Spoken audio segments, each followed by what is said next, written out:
So, unless you clicked randomly or saw the title, I'm going to be explaining Piggy Build Mode NPC health skills. Now, what exactly do I mean? So, we all know the gun and crossbow, right? When you shoot a piggy or a bot, it gets stunned for 20 seconds. But what if we wanted them to die when they got shot? Or, like, take multiple shots before death? Or have them respawn constantly? Well, this is basically NPC health, and I'm going to explain how to do it.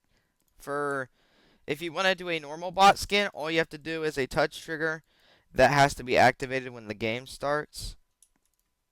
And then you can do a looper with 1,000 loops and however fast. And then you just do a spawn NPC block of whatever bot you want. However, if you want a skin that's not a bot, like example, we have Decaying Infected. If you wanted to do like zombies and you wanted several variants, we're gonna do a build mode bug that'll allow you to do this. So your first setting, you need the piggy spawn right above a touch trigger, not inside. It needs to have these settings. And what you're going to do is you're going to connect it to a looper. The looper's just going to have default settings. And then you're going to link it to spawn NPC block.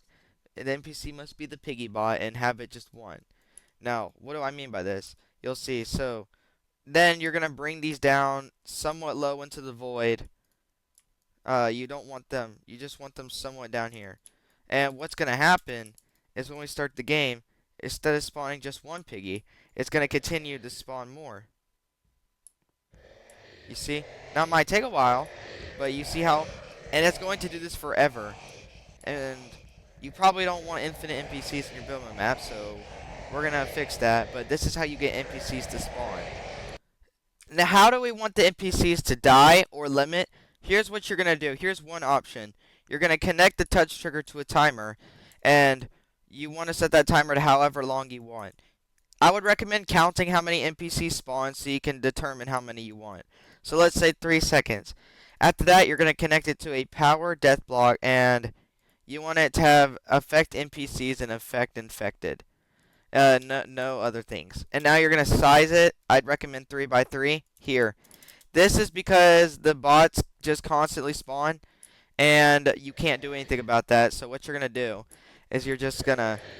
So it's obviously 3 seconds, but you see how they start dying now.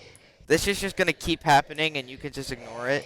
But this is how you can get only a few NPCs into your map, or however many you want. How are we actually going to set up the system? Well, first, I would recommend putting this far away from the map.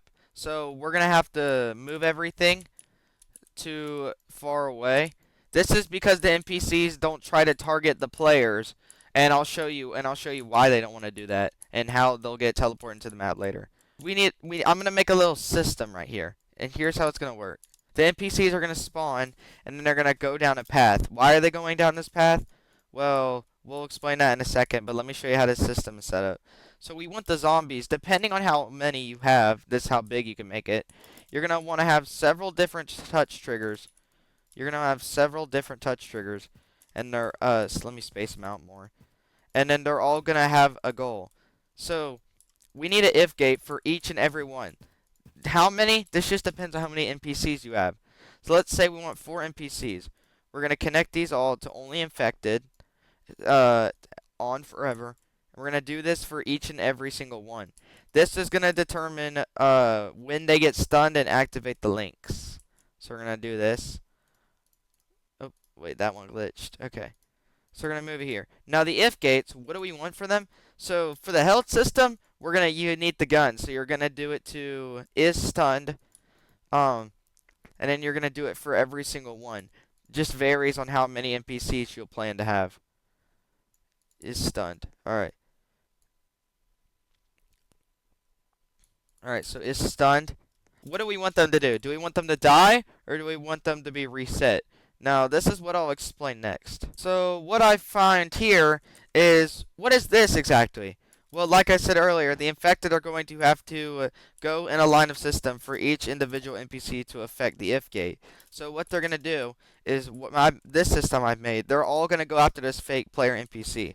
So they're going to each individually go down a line, and every time an infected touches one of these, they're going to get teleported to another system that's later on in the video.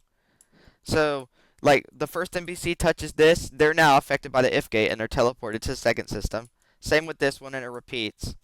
And the conveyor is just to make them go faster. Speed blocks, if you have them, they are optional, but the NPCs sometimes move kind of wacky with them because these little annoying things don't exactly work and they need to update them.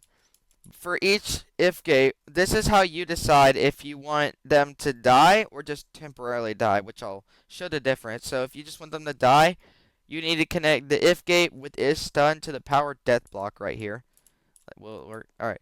And you want it to have these settings. You want the death trigger to be player who triggered, and then it wants to affect NPCs and infected. And this is what's gonna happen once so. I'm actually gonna delete these just so I can like showcase it. Alright. So we're gonna start the game. The first infected is going to go through it. Alright, there we go. And then when I shoot it, it dies. You can have a fake player NPC, but it's very recommended to have patrol points instead because it's honestly way easier. Because here's the thing. In build mode, there's a setting where you can be ignored by infected, which the bots would usually go after this. But for some reason, its range is really short. Like if the infected are over here, they probably won't go for it. But if they're like closer, then they'll detect it and go kill the humanoid. So it's recommended to have patrols, but you can do this if you make it like really short. Though it does kind of limit you on how many NPCs you can have. Or you're gonna want the NPCs to teleport if you don't want them to die. If you want NPCs to keep coming back and back, then this is what you're gonna do. So right here, your touch trigger is affecting the if gate. Your if gate's gonna be set to is stunned, and you're gonna want to delete your power death block. That's why it's not here. You're gonna have your if gate teleport like to another chamber. This is how I set it up. Because either if you have a patrol point, your NPCs are just gonna walk straight forward and teleport back into the map, or if they're just wandering, they're gonna keep like doing this. They're gonna wander random places, and the conveyors are there to guide them through. And if they go to the side, which the wrong conveyor, they just do this. They go that way. Right now, we have 4 different touch triggers and 4 different teleports for when they're stunned, they'll teleport back. At the start, you also want to connect the normal touch trigger to the teleports. That way, they can come out of here and let the other zombies activate the others. And by the way, I know I keep saying zombies, but it's because I did this system in a zombie map, so sorry about that. So you're going to want to connect your touch triggers to these, and then you're also going to want to connect your if gates to the same ones, which I think I've already done. No, I didn't do it for some of them. Alright, so you're going to want to connect both your touch triggers and your if gates here. You want to have the same settings, is infected, and I personally do 0.1, which you should probably do at 0 or 0.1. Make sure they're all infected at 0 or 0.1. And they're going to teleport in here and start spawning in the map. Okay, so right now we're doing it without patrols. If you're doing it without patrols, I would recommend changing this layout somehow because the thing is very short. So you're probably not going to have many NPCs. So you have to make it close so the zombies like can detect it's there. But if you're doing no NPCs, here's what you're going to do. So what is this right here? This applies for both patrolling and fake NPCs. So these are what teleports them in. This is how they teleport into the map. But what is this? Right here is the fake player NPC. And it's just going to stay stuck down here so it can't get out. But while the infected will eventually detect it and run to it. Now what are these? These are not, like you don't need, they're not mandatory, but I like to do them. They're basically fail-safes. If there's a bunch of NPCs cluttered up in this, or if you have multiple of them that teleport, if they all get through and cluttered up, this will teleport them back so that way they can get back in the map. Because if you have a lot of NPCs, this is probably going to happen eventually. Now, if you do have patrols, you can simply just put down a patrol point at the end. This would probably make it more efficient and faster, but this also works too if you don't want patrol points. Okay, so now you've got it set up. You should have multiple of these depending on how many NPCs you have. The timer gate will determine how many you have. So like what you want to do is when they spawn, you want to count how many are have came out before the death block takes place. This will basically make it so no more zombies keep spawning.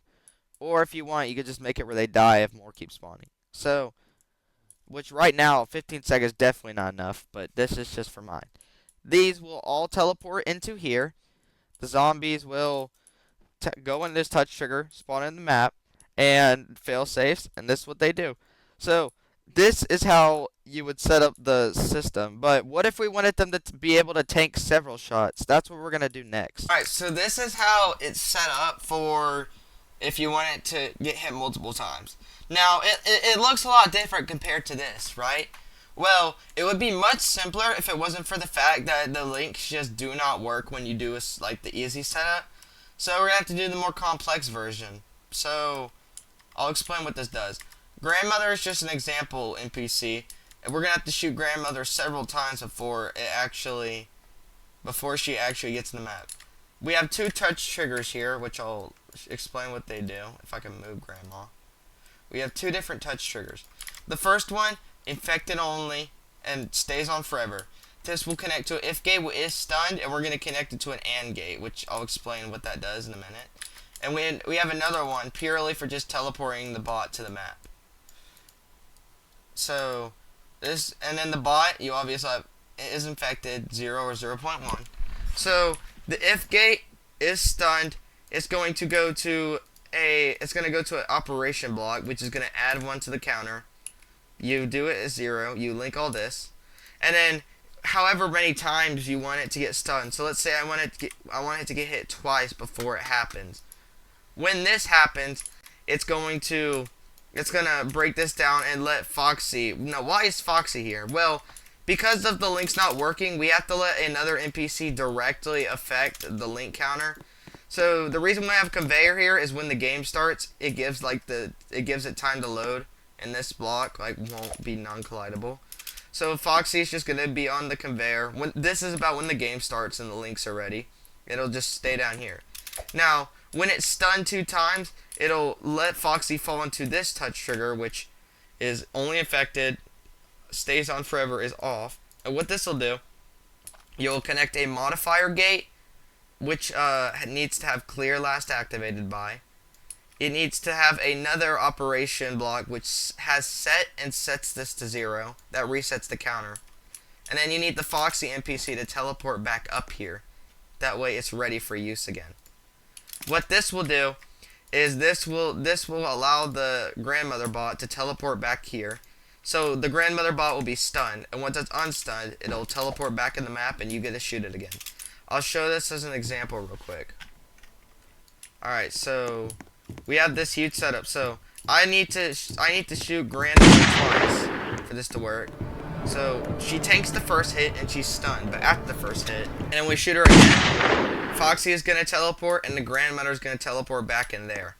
That setup, you have multiple infected. If you have this as well, this is how it's gonna test. So we're gonna start the game. The zombies are gonna spawn. We have the Grandmother. So now the infected will start spawning. And so we gotta do it. And we shoot this. It's now in there. And in 20 seconds, it will come back to the map. Like, you see what's happening here? They are all teleporting in the map, and they have to patrol. They find them. So we shoot them. I need to get another bullet for Grandmother. Alright, we have multiple infected chasing us. Alright, Grandmother's gone. Shot her 2 times. NPCs. And depending on how you get ammo in your map, you can do this for an infinite amount of time until the links break. Which it shouldn't if your map isn't too laggy. But yeah, that's how you do this. Just the more NPCs, the laggier. Just a heads up. So, yeah. You can also change this system how you like, because if you don't do patrols, it's not completely efficient because of how build mode is, and it's kind of buggy. But I mean, yeah, that's how you make build mode health NPC scales. If you want to see this expanded, let me know, and I'll maybe make a video on it in the future, but no promises. Yeah, that's about it. Now I will show why you can't do it the easy way. So, this is what happens if we try to use it the easy way. We have 2 different touch triggers. This one's just for teleporting, same thing. This one sets an if gate to have is stunned, and then once it's shot, it will work. So the links do work. This does activate. However, this does not teleport the bot for some reason, even though it's got all the settings, and I will show an example now. So let me move that. Okay, so here's what's happened when you try to do this. So everything's connected. When it's stunned, you will see this glow up, and that's what affects the teleport. We shoot it, bam. It worked. Link is activated. Why is it not teleporting it back? Well, this is just a bug with links, and maybe it'll get fixed in the future, but this is why we have to do this complicated setup, and why another NPC has to basically affect it. You want to be careful how many you do this, because since you basically have an extra NPC for how many times you do this, it eventually can get pretty laggy. And you can tell it's bugged because this is just on still. But yeah. So yeah, that's why you cannot do it the simple way and you have to have another NPC. So be careful if you do this for like several different NPCs.